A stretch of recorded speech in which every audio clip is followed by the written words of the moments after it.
Today we're talking about our trip to Central America. Specifically, our first country we visited, Nicaragua. Welcome to the Wanderlust Woman Travel Podcast, hosted by Noah And Vanessa. We're a married couple who loves traveling all over the world and sharing our experiences with you. Whether it's good or bad. So let's jump right into today's episode. All right, everybody, welcome to today's episode. And if you are tuning in visually with us, you can see we are in a different setup than normal because we are in the beautiful, expensive country of Costa Rica.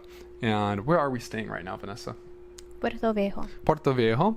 It's on the Caribbean coast, and we'll talk more about it later because we're actually right at the end of our 2-month trip in Central America. It's our first time visiting this part of the world. So we're going to share the places we visited, some of the things we did, some tips and tricks, and our overall thoughts and opinions, which can hopefully give you some ideas for your own trip and shape your own future experiences. Or maybe you did some of the same things we did, and you can kind of like reflect on them and see how our experiences line up with yours. So anyway, what is the first place we visited in Central America? I was going to ask you that. Okay.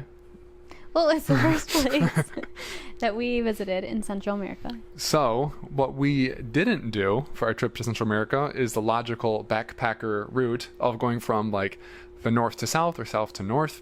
We jumped right into Nicaragua. And why did we do that, Vanessa? Yeah, I think there was a travel deal. We booked, I think, Travel Tuesday. Yeah, Travel Tuesday. And flights were like $100 one way. I think it was even less. Maybe it was more because we added a bag. Yeah, probably. Yeah. So, spoiler. Yeah, we visited Nicaragua first. A beautiful country that I think it's a little bit slightly more off the beaten path for tourism than some of the other ones like Guatemala and Costa Rica. And we first started off flying into Managua Airport, and we didn't spend any time in the actual city of Managua. We made our way to Granada. And so if you're planning on visiting Nicaragua, I think Granada is a really cool place to visit as well.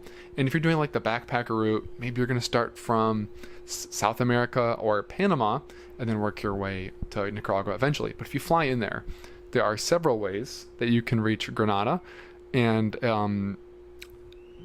well, anyway, what are some of the routes of transportation in Nicaragua in general that we came across? So you could do, I think, a chicken bus. Yeah. But I think it takes a while and it's a little hectic. And what are chicken buses? They are buses with chickens. Yeah. I'm just joking. No, yeah. Not at all. I think it's like how locals get around. And they're school buses, but they have like really nice and cool designs. Yeah.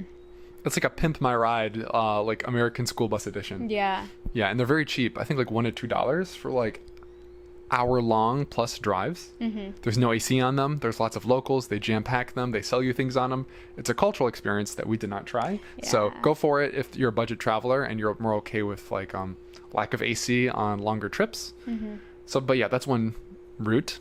There's taxi. Yeah, taxi, which is going to be probably pretty pricey, and you're going to have to negotiate probably on the spot, which can be kind of uncomfortable in a new country. I believe they also have like a normal bus or like a shared like kind of shuttle that you can do from the airport, which it's probably the most economical price per person. But if you're traveling as a couple, like Vanessa and I do, we did private transfer, I guess you can call it, or organized through the hostel. Yeah. And it was $40. Yeah. So $20 a person, and I've heard that like the actual bus is about $20 per person, maybe $15 as well.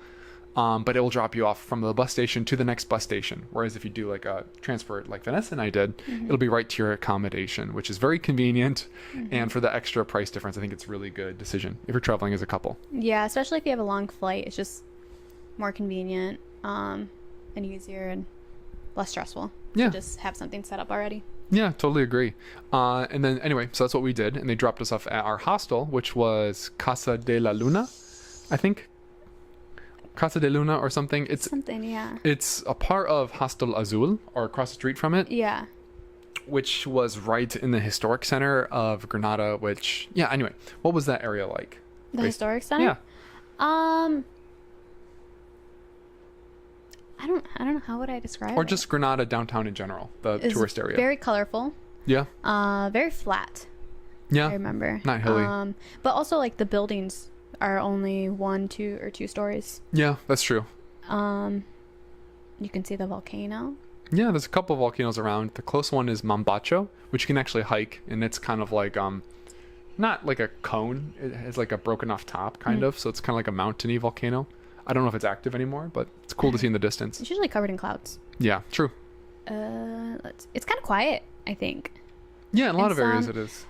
In most of the streets, it's quiet, but then you get to like the main little plaza or like strip with the market, and that's very loud and busy. Also, the park, Parque Central, I think it is, right by the main church. It's a little busy there too. Yeah. Yeah, and Granada as a city, it definitely has like a backpacker kind of vibe, not like a tourist vibe. So lots of backpackers coming through Central America looking to chill out or do some activities, which is a main reason why I recommend Hostel Azul or Casa de la Luna, whether you're a backpacker or like more budget travelers like Vanessa and I, but not complete backpackers, because they have like free breakfast, they have events that are included. So it's a good way to meet people and do some fun things besides just like touristy sightseeing. So I really recommend it for private rooms or the dorms. Dorms. And they have really good reviews online too. Yes. And for a private room, it was like, what, about $50 a night? Maybe 40, 50? Yeah. Including and that a was meal. like their, like, I think most luxurious option. It was pretty big. Yeah, has AC. Has AC. Private bathroom. And it insulates the sound pretty well from the room. So if you're a light sleeper, I think it's a really good choice too. Because it's a social hostel, but not party. So I think it's a good way to meet people, cook some meals, do some activities, but also get that peace and quiet if you so desire, like us. Yeah. And then in Granada, some things that I think you should do is, one, check out like the main church right in the central park. It's really beautiful and yellow. You can go inside. There's also a really nice walking street right nearby that goes all the way to the coast, which is pretty as well. Yeah. There is a church called I think it's Catedral La Merced, or La Merced Church, something like that. And it's about like, what was it, $1, $1 or $2 to climb the bell tower? I think it was $1. Yeah. I think it was $1. But they are closed during lunch hours. Yeah. So kind of have to plan it. I think, but. Yeah, and it gives a really nice view of the city because you don't have to go very high, because Vanessa said it's about like 1 or 2 stories tall, most of the buildings in the area. So just going up the clock tower, you can get a really nice view of pretty much the whole city. You can see the coast, you can see the volcano in the distance, and just the beautiful colonial architecture like sprinkled throughout, because it's like a colonial style city. So lots of beauty and lots of colors that you can appreciate as well. It also has lots of day trips as well from Granada. So it's a good place to base yourself, meet some people, but there's still lots of activities for you to do. Which ones did we do? Do you remember? Not that I'm trying to quiz you. Well, I'm thinking about what we did at the hostel, or the hotel. What's it called? Organized? Yeah. So one was a walking tour. Yeah, a free walking tour. It's donation based. Yeah. Which you should probably do. We did what is it called for the volcano? Laguna Apoyo. Yeah. We did that. We did a karaoke night, pasta night. Is that it? And then also, one thing that's really cool that they did is they cooked a traditional Nicaraguan stew for us called Indo Viejo, which a lot of let's talk about the food slightly while we're going into this tangent. A lot of Nicaraguan food, it's Caribbean. So think of things like beans, rice, plantains, avocado, that kind of like mixed plate, which is really delicious. I love it. I think they do a really good job of it in Nicaragua as well. Yeah. But Indo Viejo, it's a little bit more like before the Caribbean influence. So I think it's like pre-Columbian. So it's kind of like a tomatoey, peppery stew with masa in it, like corn dough. So yeah, it's kind of more like indigenous Mexican flavors, I think, to be honest. Oh, interesting. To me, and it was really interesting to try, and it was really affordable to have it there as well. Yeah. So that was a really cool culinary experience that the hostel provided. Yeah. And yeah. So anyway, Laguna Apoyo, what was that like? Do you remember? It was so long ago. I know. Yeah. A month and a half. Yeah. Yeah. I mean, it was pretty easy because the hostel organized everything, so we really just kind of took a taxi or like a shuttle there. It was like what, $15-$20 a person or something? I think so. Yeah. So they dropped us off. We went. The place that they took us to had lawn chairs and hammocks and like a little bar and what is it called? Ping pong table. Yeah, it's like a little beach club. Yeah. Because the volcano itself, it's not like an active volcano. Right. It's a natural lake that exists at like a crater of a volcano. So it's a kind of thermal water. It's slightly warm, not like warm. And then yeah, they kind of turned it into like a swimming beach club kind of area because it has like a little volcanic beach too. Yeah, but you can also stay at the place that we went to. Yeah, you can stay there. Yeah, there's a town and like there's accommodation options, which is kind of cool if you just want to relax and chill because it's a little bit far away from everything. Right. So not a ton to do there. They also had kayaks that we could use. Yeah. And they had like a little dock that you could swim out to. Yeah. Yeah. I think it's fun. I think it's a nice little thing to sprinkle in your time there. I wouldn't stay there for super long. I think you kind of get the gist of it if you're there. Probably go on a sunny day if you can. But the main thing you can do in Granada, one of the main reasons we traveled to Central America, which we did not fulfill, is to see lava. And the volcano you can visit near Granada, it's called Masaya volcano, and it was closed for us because there was a landslide, so it's unstable and kind of dangerous. But the appeal of this is you can go right up to the top and you can stay there at dark for a little bit and look into the actual like volcano itself and see magma, which looks unbelievable. It's like looking into like Mordor and Lord of the Rings, kind of gives me that vibe, but it was closed for us. Yeah. Sadly. And we didn't find out until we're already there. I know. So definitely check that before you come visit, and we might revisit in the future. We'll see. It's not a far flight from us. Yeah, we'll talk about it later. Yeah. I think it'd be worth it just for that. And from America, it's not super far flight, so maybe you can do that, do some other things, then leave. Yeah. We'll talk about it. Yeah. We're going. Okay. No, anyway. So those are the two things. There's also these little islands there called Las Isletas, which are, I think they're natural, right? Natural little islands created by the volcano on Lake Nicaragua that you can visit. We didn't check that out. Why not? I don't know. Just we were in Nicaragua or Granada for 6 days, and we did some activities, but we're also trying to like work and catch up on some. Trying to mix work and travel this trip for us. Yeah. But people else that did it said they really liked it. And then we also had our fill of kayaking at the Laguna Apoyo. Yeah. I decided on this trip that I don't like kayaking anymore. Maybe, yeah. It was just really, it started raining when we were doing it, and the waves were pretty brutal, believe it or not. So it was kind of kicked our butts. And I have motion sickness. Yeah. So it was just that combination, and I thought we were going to tip over. Yeah. But yeah, if you're interested in that kind of thing, I think it would be really cool. Lots of there's like actual houses and communities on these islands too, and you could see monkeys and like other wildlife on the lake. So I think it would be worth doing. From what I've seen, and the other people in the hostel that we talked to did it. They really enjoyed it. Yeah. And just before we move on to our next place in Nicaragua, Granada itself, like what was the vibe like of the city? Because we had some kind of different cultural experiences or cultural shocks, I would say. And be honest, don't sugarcoat it too much. Okay. It was really quiet, I thought. What? You said it felt a little bit more kind of like tough to be in as a tourist because of seeing maybe some like wealth inequality or some people that are a little harder down on their times than we expected. Yeah. No, that's true too. I feel like we never really see any homeless people when we travel. Well, not compared to like places in America. Yeah, exactly. Yeah. So it's kind of shocking seeing a lot of people, not a lot of people, but seeing some people like sleeping outside on the sidewalk, or digging through trash. I don't know what for, maybe cans or something. Yeah. Some people that are walking around like clearly seem like they were either drunk on some kind of drug, or just a little bit like little loco, you know. But I thought that it was really strict there with drugs, so I'm not really sure. Yeah, I don't know. To be honest.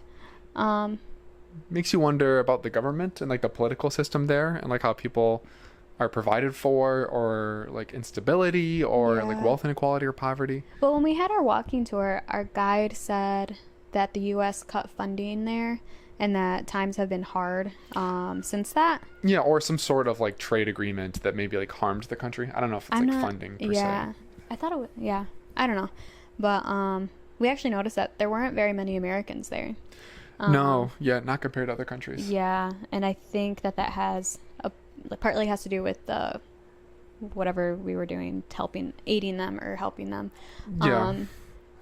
Political relations. Yeah. And then, yeah, I think it's rated as like a level 3 travel advisory by the U.S. government about like don't travel here unless like, not that's like don't travel here, but it's like, oh, be careful when traveling here, which can kind of deter tourism compared to other countries Yeah. like Guatemala or Costa Rica. Yeah. Yeah. So, I don't know. That was a little tough to see. Yeah. I think it was, very energetic in like the market area, lots of like sounds and sights, and the market was really interesting, but definitely was a little rough around the edges. It's no judgment there, just our impression. And yeah, it was definitely a little bit more culturally shocking than other places in Central America we visited. And I wouldn't say I ever felt like scared walking around. The first day we were definitely a little bit more just heads on a swivel, trying to take it in. But we're like that everywhere that we travel to. Yeah, of course. But like there was enough things to make us be alert until we got more used to being there. And then like we went to karaoke night at night, just me and Vanessa, and we felt fine walking back. Yeah. But honestly, the weirdest thing there was the people we're doing karaoke with. Yeah, they were doing some stuff in the bathroom that maybe the government would not like to know about. So right. I'll keep it at that. Yeah. But anyway, fun time, good first impression. Beautiful city, good food, enough activities. I think Granada is a good place to visit if you're considering visiting some cities in Nicaragua. But our main highlight was the place we visited next, which we stayed 6 days as well. Ometepe. Yeah. And Ometepe, similar to the Isletas, is located on Lake Nicaragua. It's it's not confusing. You do need to transport from Granada to Ometepe using like a bus or taxi, similar to from the airport. You can do chicken buses, but what I recommend you do is like a shuttle bus for comfort and convenience. Yeah. It was like $15 a person. Well, I wouldn't say comfort. I was sitting with my knees to my chest. The way back was and better. with my book bag Kinda. on me. Yeah, compared to a chicken bus though, it's better. Yeah. Smoother, less hectic, more direct. And it's like an hour and a half drive from Granada to the port town, which was San Juan. I think so. San Juan, yeah. Yeah. And then from there you need to take a ferry, which our experiences were mixed on that. Yeah, well, on the way there, it was hell. Yeah. It wasn't hell, but it's pretty bad. Yeah. Well, because as I mentioned earlier, I get motion sickness, so I was already kind of like, I hate taking the medication for it, because it makes me really tired. And I'm kind of like out the rest of the day. A zombie, yeah. Yeah. So I kind of was like, let me see how it goes. But the waves were really intense. It was a really cloudy day. And it was just slamming into the waves. And also Noah also had to hold the luggage. Yeah, the luggage storage was not ideal. Yeah. Because we were traveling with 2 backpacks and an actual like suitcase. Yeah, checked bag. Checked suitcase, yeah. So I had like pin it between my legs to keep it from falling whole in the backpack like this for an hour. Not very comfortable. Yeah. And you're kind of like squished. Yeah. Well, on the way there, the way back was a lot max better. Capacity. Yeah. But the way back, it was actually really smooth, and we had lots of space. We could put our luggage and stuff underneath the seats, which was really nice. So yeah, it was great. 2 very different experiences. Yeah, experiences can vary for sure. Yeah. And then you get nice views the whole way of Ometepe Island, because just a little bit of information. Ometepe, again, it's located on Lake Nicaragua, which I think is like the second biggest freshwater lake behind the Great Lakes, which I guess the Great Lakes are 5. So maybe behind the Great Lakes in Michigan. It's like, I believe, fact check me, I'm not entirely certain. So it almost looks like, how like you can't see the end of the lake. It's really big. And Ometepe comes from... Not that big. You can't see the other side of the lake. Because there's the island.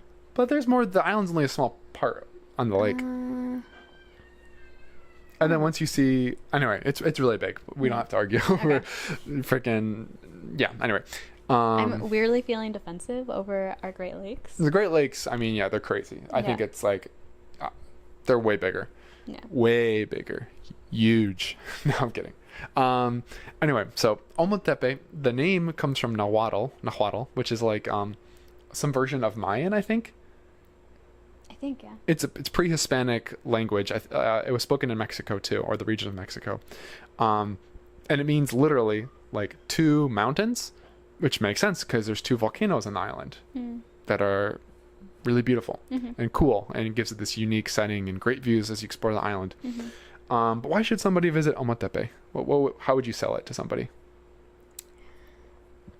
I'm not going to sell it. I don't want you to go there because I want it all for myself. Yeah, well, that's joking. That's one of the biggest perks of being there, is it has not like hit the height of tourism yet. It's still a little bit like of a, not a secret, but not over touristed yet. Yeah, I also think that the experience is different if you stay in the port town versus if you travel to other parts of the islands. Yeah. So where we stayed, it was really quiet, really low key, not super built up at all. Yeah. Which I personally liked. Me too, but there's still like infrastructure. Yeah, and there's still so many beautiful views, lots of great restaurants. Yeah. So in Ometepe, like Vanessa was talking about, the port town has a different feeling. That's located near the massive volcano, the Volcan Concepcion, I think it's called in Spanish. I know I don't really have the accent on point, but yeah, that's more backpackery. It's like the first place you go to, inevitably, because that's where the ferry arrives. But if you go a little bit more east on the island, closer to the second volcano, it's more boho-y. It's a little bit like, well, as Vanessa was saying, more underdeveloped. It has more of like a hippie, chilled out vibe, specifically in the towns of Santo Domingo. Santo Domingo? I think so. That's the one little north. Yeah, it's a little bit northwest, or Santa Cruz, which we stayed in Santa Cruz, and I really liked it, especially Santa Cruz, and I think it's Balgue. That's like the area we would go more into town to go to the restaurants. Okay. Yeah, very hippie. Think like if you're familiar with Tulum, Mexico, or Bali, like 30 years ago probably, where it's more underdeveloped, and yeah, just really cool. So I think if you want more of the chilled out vibe, more boho, more jungly, that's the place to go. And I think one of the big pros Ometepe has is it's great to explore on scooter. Absolutely. Yeah, it gives you that adventure, gives you the ability to go and see some different parts of the island, because what are some things that you would recommend for people to see and do? Honestly, just driving around on your scooter. Yeah, I totally agree. I feel like there's so many beautiful views, especially with the volcanoes. And I don't know, I'm trying to think of everything that we saw. I mean, you could, if you wanted to walk, it would take you a long time to get anywhere, I think. From place to place? Yeah. Like, you have to have some sort of transportation. Yeah, a lot of people rent ATVs too, which they're more expensive. Honestly, I think it's a pretty decent place to learn how to scooter. Yeah. Obviously, be careful. Don't do it if, like, where we were staying, we actually had a really treacherous driveway. Yeah. What was the name of the place we stayed? Do you remember? Oh, no. Well, it'll come back to us as we go. Oh, yeah. Encanto Garden and Hotel. Oh, okay. Yeah. Yeah. Which is beautiful. Really great views. Tucked away from the main road, so it's very quiet anyway. But yeah, that driveway is very treacherous. It's more expert level for scootering. It'd be good for an ATV. But yeah, I think if you have some way to get around on your own, that will greatly like enhance your experience there. Yeah. Some of the other people we talked to in Nicaragua, they rode scooters there without any like experience. Because, yeah, remember that girl from, I think she was from Denmark, in Granada? She went there before us, and she's like, oh yeah, I learned how to ride a scooter there, and it was really fun. Oh, yeah, I mean, the main road is very nice. It's paved. Not bumpy or anything. It's paved, but it's kind of like this weird, like, each part of the pavement is like octagon shaped versus just like a completely smooth road, you know? Do you remember? I must not have noticed that. Okay, I mean, it's smooth. It's not like sketchy or bumpy to drive. It's just maybe different than like normal paved roads in America, I guess, like highways. But it's very chill. There's really not that much traffic, so it's a good place to learn and scooter without like a lot of people that like learn to scooter in like Southeast Asia. It's like trial by fire almost. It's very busy and hectic, and the traffic rules are crazy. Yeah, it's really dangerous actually. Yeah, in Southeast Asia. I agree. So that's like a main highlight. There's good restaurants for you to eat, good vegan options near like Balgue and Santa Cruz. And yeah, like Vanessa said, just driving around the island and taking in beautiful views of the volcano is like a highlight within itself. You can hike the volcanoes if you want to, but I heard it's brutal. It's like a very difficult hike. And you can hike them? Yeah, you can with a guide, I think. That's kind of crazy. It is. But also a lot of the times the volcanoes are covered in clouds at the top. So if you just hike all the way up there just to be in a cloud, it would kind of be a little not anticlimactic, I guess. Wouldn't really feel like it would be worth all the effort. Yeah. So I still find that crazy that you can. They just look so intense. mm-hmm. I feel like there'd be no way to climb. Yeah, no, I agree. But yeah, so it's a good place to chill. But some activities, some key activities is one, there's a swimming hole, which is like Ojo de Agua, I think it's called. Mm-hmm. Kind of reminds me of like cenotes in Mexico, where these little like swimming holes in the jungle. This one's artificially created, but it's really beautiful. Yeah. The water's nice and Don't relaxing. be like us. We went an hour before close. Yeah, it closes at 5, and I think it costs like $10 to enter, but 5 of that is like a meal ticket. Yeah. And the prices there are expensive, but Yeah. overall I think it's still a really good deal. Just go early and spend most of the day there if you can, or Right. a good 2 or 3 hours. And the earlier in the day that you go, the sunnier it's going to be. So it's going to be really refreshing. Where for us, we went and it was already cloudy. Yeah, but it was still a really good experience. Yeah. I'm really happy we went. Has like a little rope swing and jumping platform too, which is fun to interact with and engage with. You can tell the water looks beautiful, Yeah. even in the clouds or on a cloudy day. Yeah, and it's like it's right in the jungle, so it's surrounded by lush greenery, and there's lots of space, so you can find some like areas away from like the main area to swim and hang out in, which is really appealing as well. It did look really busy though. I think that people go on tours there, Yeah, so something to keep in mind. probably best to go during the week if possible. Yeah.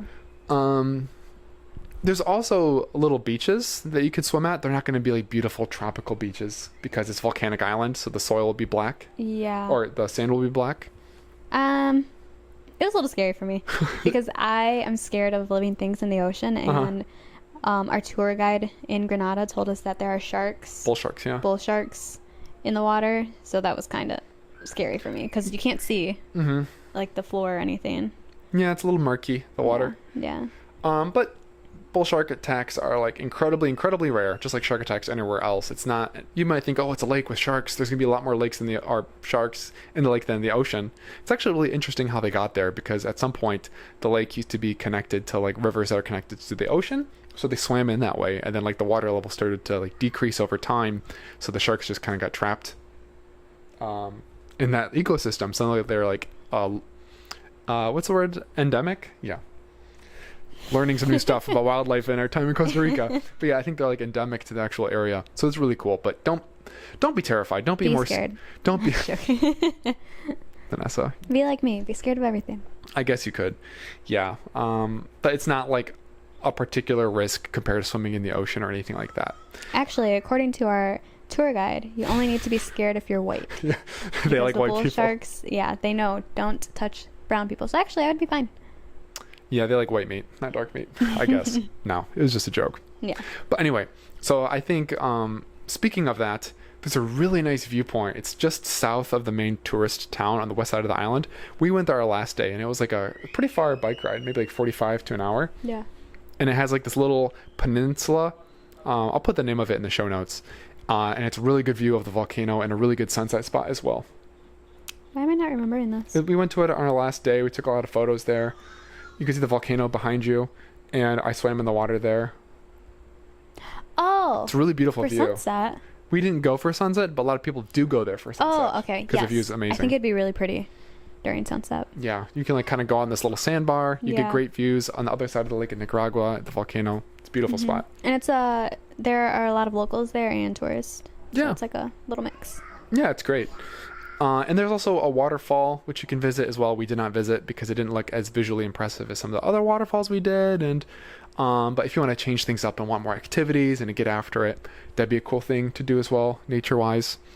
Yeah, but it's a good place to adventure, chill out, eat some food. There's a really good pita falafel spot.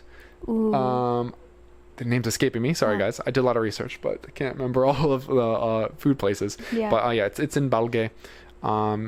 You'll find it. Oh, and then of course, El Pital. El Pital. Yeah. Got that name. We went there like every morning because it's like an all-vegan hotel and hostel, I think. Like a hostel, Restaurant. restaurant, and something else. Oh, farm. Yeah, farm. Yeah. Yeah. And that is like one of the gems of the island. It Yeah. has a beautiful design. It's definitely more popular with tourists. Absolutely. But what they do is really incredible. Yeah? What do they do? Well, one, the food's really good. And it's all vegan, and it's right on the lake, and it has this beautiful, like, boho chic design. It's romantic at night. But yeah, like Vanessa said, it's a farm too. And what they specialize in is, well, they grow many things, and they employ lots of local people, even if, like, maybe the people that own it aren't, like, the most local. I don't know. I can't remember. That the owners are local. Okay. And I think that the chocolate tour guide, obviously he is not local, Yeah, but I think that he helps like help the business grow. Yeah, and yeah, so anyway, we did a cacao tour, which we'd never done before. Yeah. We were interested in our time in Central America to, like, learn about the production of things we really enjoy that are produced from that region, such as chocolate and coffee. But yeah, the cacao tour just blew us away. It was, like, so amazing. Yeah. I actually went on 2 chocolate tours in Central America, and this one, I mean, I can't really compare. The one in Guatemala? Yeah. It was just like a kind of a demo, but this one, it was 3 hours. Was it 3 hours? Yeah, it was 3 hours. Flew by. Yeah. It was in English, which was nice for us because we probably would have missed a lot of information if it was in Spanish. And then the guide was just so knowledgeable. So knowledgeable, so passionate. Yes. So appreciative of, like, the roots and like trying to be a part of the process and, like, keep the tradition intact as much as possible. Yeah.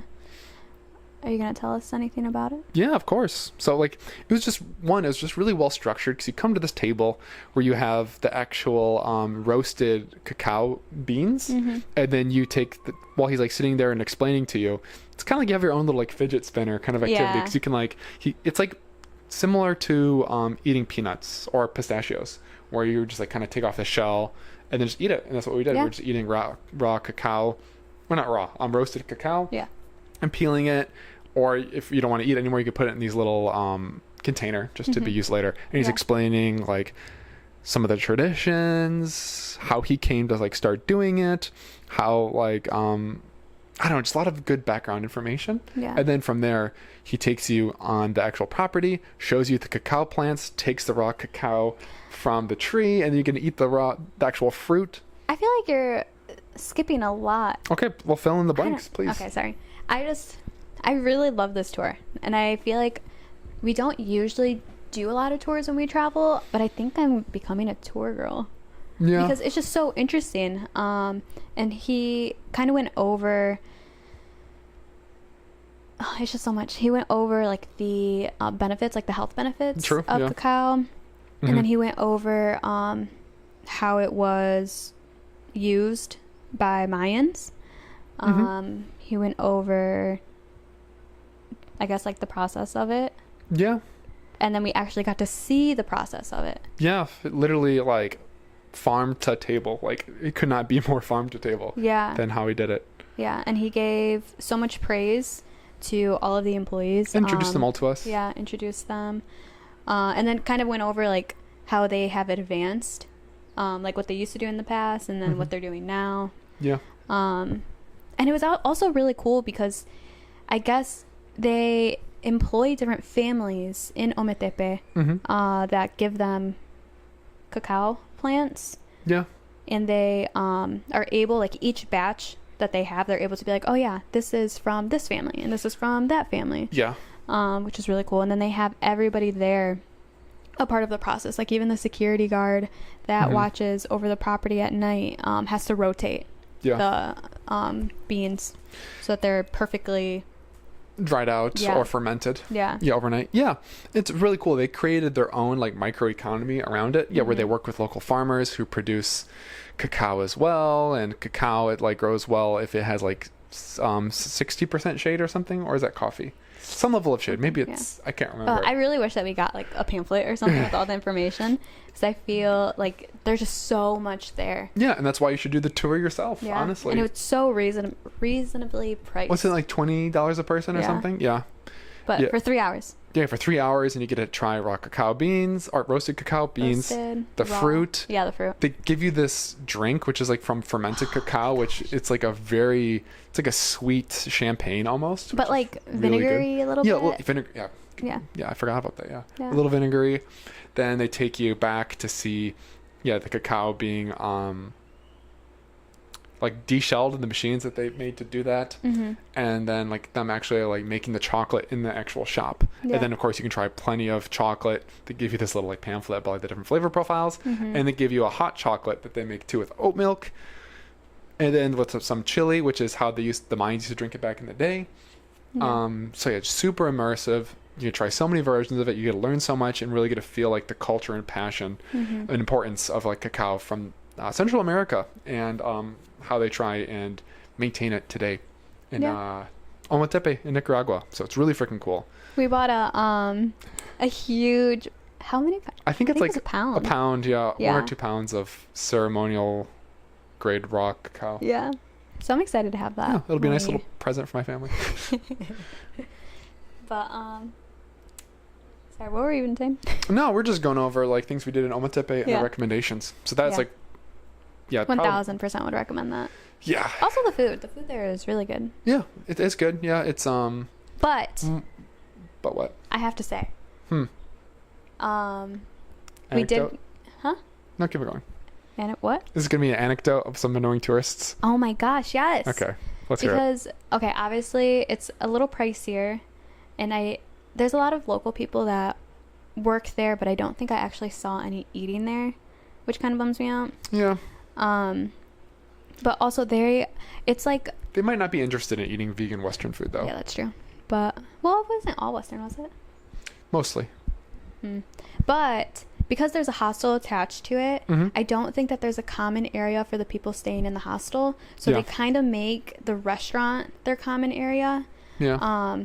Because they have like some couches in there. They try like a lounge. I don't know. Yeah, they give it like a little chic boho kind of like hangout area kind of vibe, like almost like a digital nomad cafe kind of vibe. Kinda. So I think people take advantage of that. Yeah. Not to work though. Oh my gosh, I remember we went there for Valentine's Day and we're like, oh, it's gonna be so great, and then blah blah blah blah. The girls sitting next to us had their feet on the table while we're trying to eat pizza. While we're trying to eat. Yeah. And it's the same table. We're sharing the same table. Yeah. Because it was really busy that night, obviously. But yeah, I'm like, what would make you want to put your feet on the table at a restaurant? Yeah. Like, this is not your home. Why would you do that at your home either? Yeah, have some respect for common areas, people. Just don't be rude. Yeah. I guess. Yeah. I don't know. And I don't know if it was because they were young or what. Yeah, young, maybe rich and entitled. Who knows? Well, the employees never said anything to them. I know. I don't think they want to upset like the customer base. But that was just really shocking to me, and it kind of ruined the moment a little bit. Kind of, yeah. Yeah. I mean, we did ask to move. Yep, we did ask to move. But yeah, just don't be those people. Yeah. So great food spots, good tours, good views, great nature. Yeah. So that's why you should visit Ometepe. It's beautiful. It's my favorite, one of our favorite moments of our entire trip in Central America, or experiences, I should say. Yeah. And it's relatively easy to reach. There are some other areas in Nicaragua that seem like they're popular as well, such as Leon. It's another beautiful colonial style town. We didn't visit it this time. There's also some really good like surfing areas if you're into that. I know San Juan del Sur is popular for that. It's also like a popular backpacker party town. I think it's called Papoyo as well, as like a surf town in Nicaragua. We only were able to see and do those two areas, but I'd recommend them both highly if you're like trying to travel to Nicaragua and you're looking for some things to do. Yeah. And places to visit. Very different sides of the country. Yeah. But very beautiful and unique in their own ways. I don't think that you need as many days as we had in Granada. No, I think probably 2 or 3 is fine. Yeah, but I really enjoyed being in Ometepe for 6 days. Yeah. I think that was the perfect amount of time. Yeah, I think if you stayed for too long, maybe it would get a little boring as far as activities. Yeah. In some sort of way, but yeah. Unless you travel to other parts of the island. I feel like we kind of stayed close to where our hotel was. Yeah, and you can explore the whole island if you'd like, but some of the areas are unpaved and a little like, if you go like on the southeast part of the island, it's kind of hard to like fully go around. Right. But yeah. Unless you have something a little stronger. We had like a little weak Honda Navi. Scooter. Yeah. Yeah. Yeah, I think 5 to 6 days would be perfect for Ometepe. I think if you're doing a lot of activities, you could do the same time in Granada as well. If you want to do a couple highlights, maybe 3 or 4 days is perfect. So yeah, that's Nicaragua, everybody. Nicaragua. Beautiful country. Will we go back? Maybe to see some lava. But we also visited Guatemala and Costa Rica, and we'll be doing some separate episodes talking about those locations as well. So what do you think? Are you interested in visiting Nicaragua? Have you visited? Will you be doing any of these activities in the future? Let us know. Thanks so much, everybody. We'll see you in the next episode. Peace. Peace.